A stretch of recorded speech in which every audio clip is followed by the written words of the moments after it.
miseensoota OPDOti namuma Tigree kanaatu. Yes, imbaasii Tigree TPLF achi akkuma beektanii Girmaa Birruu waan beekne Girmaa Birruutis innis namuma hangoo sobaa qabu imbaasii Tigree as Ameerikaa keessa kan jiru magaalaa Washington DC hojjeta.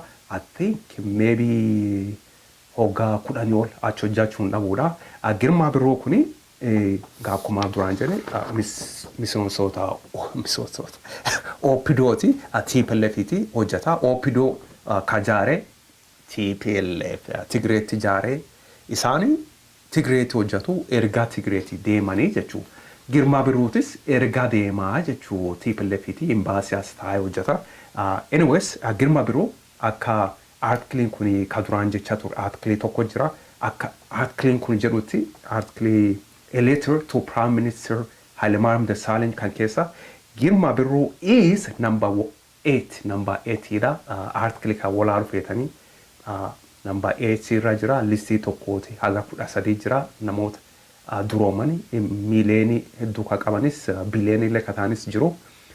Girmaa Birruu miiliyoonii $300 dureessa ta'edha. Girmaa Birruu kunis $300 miiliyoonii $300 qabaa jedha. Girmaa Birruu I think he's from Hambo or Ndogongorre nama Hambooti dhalootanii garuu maal gootare kunu Tigreetti hojjeta. Abbaa Tsaayitiiti ajajama nama bitameedha jechuunis maal jenna karaan biraan jiruudha. Imbaasii Tigree hojjeta asii Washington DC innis isaaniiti hajajamaa jechuudha. Tigreetti hajajama abbaa Tsaayiti. Anyways akka artikiliin kun jedhutti innis $300 miiliyoonii $300 duroomeedha qabaadha. Ka duraatis akkuma beektanii AZMSFnis viidiyoo duraa keessatti maxxansee ture. Viidiyoon kun ka Girmaa Birruu taadha. Girmaa Birruu $300 million qabaa jedha. Kana wal barsiifachuudha. Wallaalaa fi barsiifatanii waan beeknu wal barsiifannaa.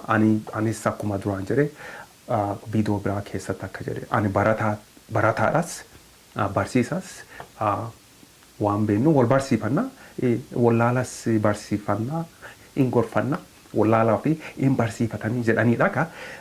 Girmaa Birruu $300 million qabaa jedha. Garuu Girmaa Birruu kuni qabeenya kana miiliyoonii $300 kana eessatti argatee otoo Girmaa Birruu kuni biyya Tigraay Meqelee otoo jiraate miiliyoonii $300 kana argachuu hin danda'u jennee wal gaafanne akka nama tokkottanii Girmaa Birruu otoo biyya Tigraay jiraate namachi jiraatu otoo ta'eeti miiliyoonii $300 kana horachuu there's no way horachuu hin danda'u jedha. Kuni yaada kiyyaadha.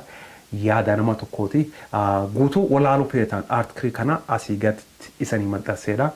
Girmaa Birruu number 8 dha. Listii walaaluu feetanii akka artikiliin kun jedhutti Girmaa Birruu miiliyoonii $300 qabaa jedha. Estimate net worth Girmaa Birruu net worth $300 million. Galatoomaa qophiiwwan keenya kana fakkaataa yeroo biraa tagaa wal agarruu nagaatti saniin jedha. Bye bye.